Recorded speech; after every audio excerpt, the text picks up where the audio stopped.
जगज्जालपालं गजत्कण्ठमालं शरच्चन्द्रबालं महादैत्यकालं नभो नीलकायं दुरावारमायं सुपद्मासहायं भजेऽहं सदाम्बोधिवासं गलत्पुष्पहासं जगत्सन्निवासं शतादित्य। ఆషాఢ శుద్ధ ఏకాదశిని తొలి ఏకాదశి అంటారు. తెలుగువారి పండుగలలో ఇది మొదటి పండుగ కాబట్టి దీనిని తొలి ఏకాదశి అంటారు. సంవత్సరంలో మొత్తం 24 ఏకాదశులు వస్తాయి. అంటే నెలకి 2 ఏకాదశులు వస్తాయి. అందులో ముఖ్యమైనది మొదటిది ఈ తొలి ఏకాదశి.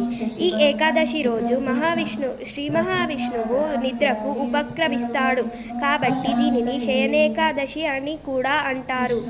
ఈ రోజునే చాతుర్మాస్య దీక్ష కూడా చేస్తారు. ఒకే చోట కదలకుండా 4 నెలలు చేసే దీక్షనే చాతుర్మాస్య దీక్ష అని అంటారు. ఏక అంటే 1, దశ అంటే 10. దీనినే ఏకాదశి అంటారు. అంటే 11 అని అర్థం.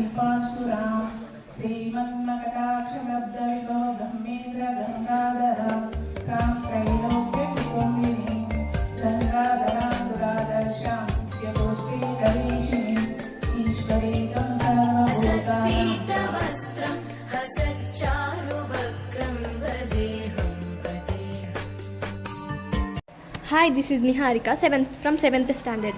Today I would like to tell the significance of Toli Ekadashi festival.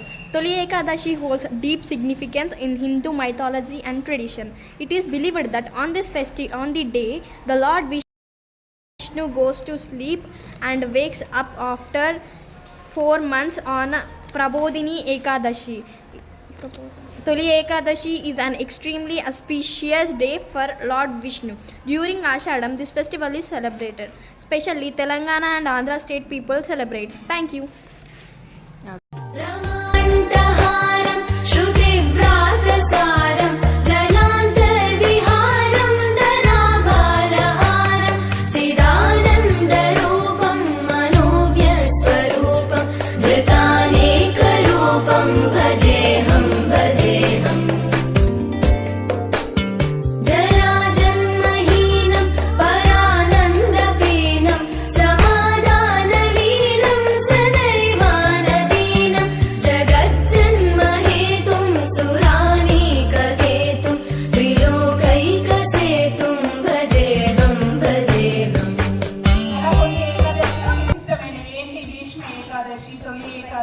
Vaikuntha Ekadashi, Nirjala Ekadashi ఇలా కొన్ని విశిష్టమైనవి ఉన్నాయి. దాన్ని చాతుర్మాస దీక్షగా ప్రకటిస్తారు. చాతుర్మాస దీక్ష అంటే 4 కదలకుండా దీక్ష చేస్తారు. ఋషులు, యోగులు ఇలాంటి వాళ్ళందరూ కూడా అలా ఉపవాస దీక్షను బట్టి 4 నెలలు పూజలు చేస్తుంటారు. దాన్ని చాతుర్మాస వ్రతం అని కూడా అంటారు.